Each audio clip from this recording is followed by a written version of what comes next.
Hi everyone, welcome back to my YouTube channel English grammar सीखो by Sushila Chauhan. So guys, कैसे हैं आप सभी? आई होप आप सभी अच्छे होंगे। बिना टाइम को वेस्ट किए चलते हैं अपने नए टॉपिक की तरफ, जो एवरी कॉम्पिटिटिव एग्जाम के लिए बहुत ज़रूरी है। आज से पहले जो आपका फोबिया है पार्ट ऑफ स्पीच को लेकर, वो डेफिनेटली आज दूर हो जाएगा।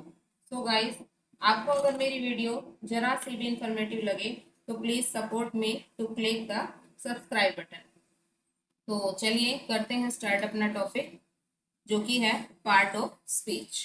अब पार्ट ऑफ स्पीच आपने पहले भी सुना होगा, ठीक है। उसे स्टार्ट करने से पहले देखिए, मैंने एक लाइन लिखी है और उस लाइन के अंदर मैं आपको कंप्लीट पार्ट ऑफ स्पीच बताऊंगी कि इस एक सेंटेंस के जरिए ही हम कैसे पार्ट ऑफ स्पीच को कंप्लीट कर सकते हैं और इसमें क्या क्या चीजें हैं उसको मैं डिटेल में आपको आगे समझाऊंगी। फर्स्टली देखिए, मैंने लिखा हुआ यहाँ पे, when he and my little Rohan walk to school slowly. यहाँ पे देखिए वर्ड कितने हैं, 1 2 3 4 5 6 7 8 9 10। अब अगर मैं आपको बताऊं पार्ट ऑफ स्पीच कितने होते हैं, तो पार्ट ऑफ स्पीच होते हैं 9। हाँ जी, मैंने 9 बोला है, आपने 8 सुना होगा, ठीक है। पर 9 होते हैं। वो 9 कौन कौन से होते हैं वो सारे मैं आज आपको क्लियर कराऊंगी। तो देखिए, स्टार्टिंग में लिखा हुआ है वेल। वेल क्या है? इंटरजेक्शन, ठीक है। ही क्या है यहाँ पे? ही है आपका प्रोनाउन। एंड क्या है? कंजक्शन। उसके बाद जो माई है, माई लिटिल, यहाँ पे जो माई वर्ड है वो एक डिटरमिनर का काम कर रहा है।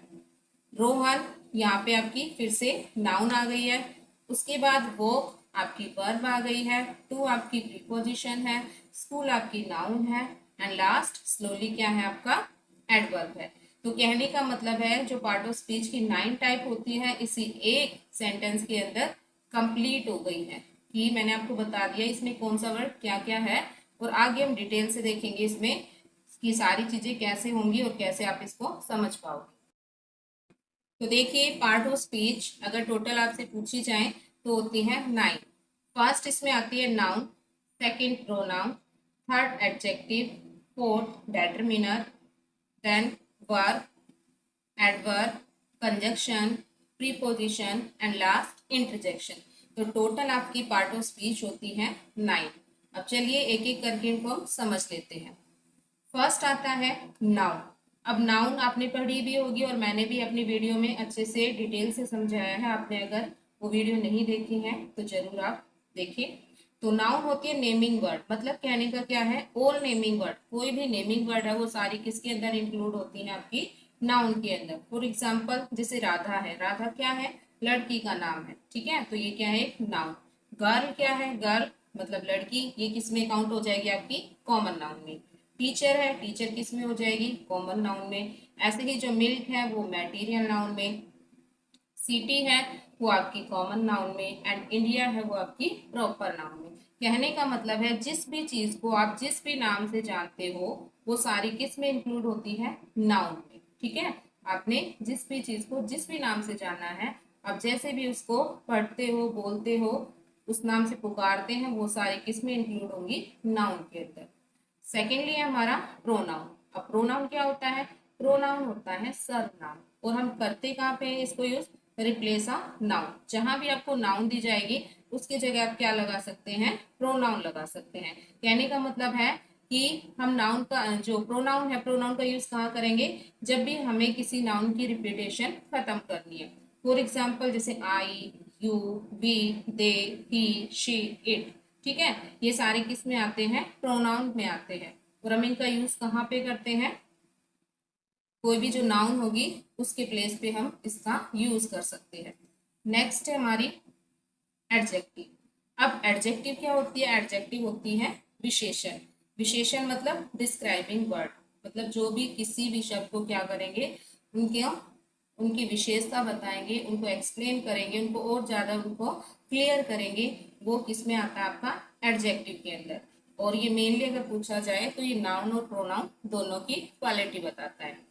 डिस्क्राइब अ नाउन क्या करेगा? ये किसी भी नाउन को या फिर प्रोनाउन को डिस्क्राइब कर देगा। फॉर एग्जाम्पल जैसे रेड है, ठीक है, रेड शर्ट जैसे हमने यूज कर लिया। इंटरेस्टिंग स्टोरी बोल दिया, फैट मैन बोल दिया, तो हमने क्या किया, नाउन के साथ में इसको ऐड कर दिया है। ठीक है, लास्ट में आपको नाउन मिलेंगे, नाउन से पहले आपको ये वर्ड मिलेंगे, तो ये क्या बताएंगे आपको कि ये एक एडजेक्टिव के रूप में यहाँ पे यूज हुआ है।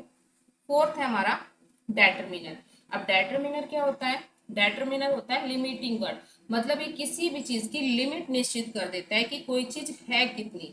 ठीक है, आपने आर्टिकल सुने होंगे, उसमें ए एंड द का यूज भी सुना होगा, तो ये किस में आते हैं? डिटरमिनर्स में आते हैं।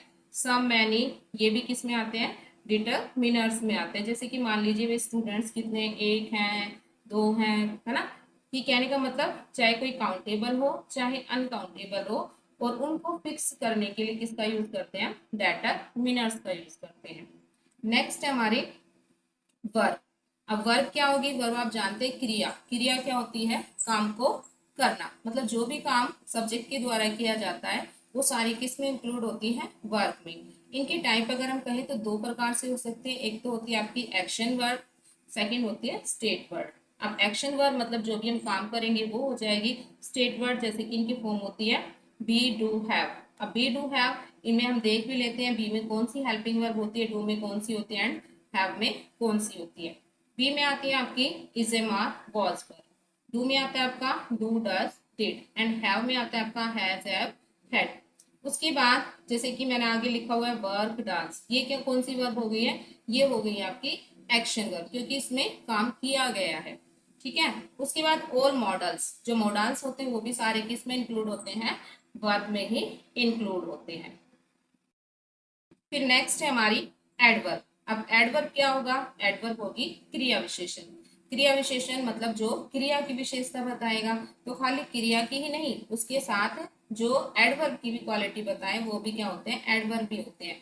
डिस्क्राइब अ वर्ब, चाहे तो वही किसी वर्ब को डिस्क्राइब करे, या एडजेक्टिव को डिस्क्राइब करे, या फिर अनोदर एडवर्ब को ये डिस्क्राइब करे, तो वो क्या होते हैं? आपके एडवर्ब होते हैं, मीन्स क्रिया विशेषण होते हैं। फॉर एग्जाम्पल जैसे स्लोली है, ठीक है, साइलेंटली है, वेरी है, बैडली है, तो इन वर्ड के थ्रू हम क्या कर सकते हैं? किसी भी वर्ब को डिस्क्राइब कर सकते हैं। नेक्स्ट है हमारा प्रीपोजिशन। प्रीपोजिशन क्या करता है? प्रीपोजिशन हमें शो करता है रिलेशनशिप। ठीक है, रिलेशन बताता है ये एक नाउन का दूसरी नाउन के साथ में। एक जो सेंटेंस आपको दिया जाएगा उसमें कोई नाउन होगी या कोई प्रोनाउन होगा, उनका आपस में रिलेशन दिखाने के लिए हम किसका यूज करते हैं? प्रीपोजिशन का यूज करते हैं। तो प्रीपोजिशन में जैसे टू है, एट है, ओन है, ओवर है, अंडर है, बिलो है, बहुत सारी प्रीपोजिशन है, तो ये सारी किसमें काउंट होंगी? आपकी प्रीपोजिशंस के अंदर। नेक्स्ट है आपका कंजक्शन। कंजक्शन मैंने पहले भी अपनी लास्ट वीडियो में इसका जिक्र मैं कर चुकी हूँ। ये एक योजक का काम करता है, एक लिंकर का काम करता है, मतलब जोड़ने का काम करता है, ये ज्वाइनिंग वर्ड है ये। जैसे एंड है, और है, बट है, आइदर और है, नाइदर नोर है, अदरवाइज है, ठीक है, नो सूनर है, स्केरली है, वैन है, बहुत सारे कंजक्शन है। इनका काम क्या होता है? या तो ये दो वर्ड को ज्वाइन करते हैं या दो सेंटेंस को ज्वाइन करने का काम करते हैं, तो ये सारे किस में इंक्लूड होते हैं? कंजक्शन के अंदर। नेक्स्ट है हमारा इंटरजेक्शन। अब इंटरजेक्शन का क्या काम है? ये होते हैं एक्सप्रेसिव वर्ड, मतलब जो भी हमारे मन के भाव है, सडन फीलिंग है, एकदम हमने कुछ देखा है और हमारे मन में जो भी फीलिंग आई है, तो उसको रिप्रेजेंट करने के लिए हम किसका यूज करते हैं? इंटरजेक्शन वर्ड का यूज करते हैं। जैसे इनमें हम यूज कर सकते हैं ओ, अलेस, वाओ, हुर्रे, व्हाट, है ना, ब्रेवो, ये सारे क्या है? इंटरजेक्शन वर्ड है।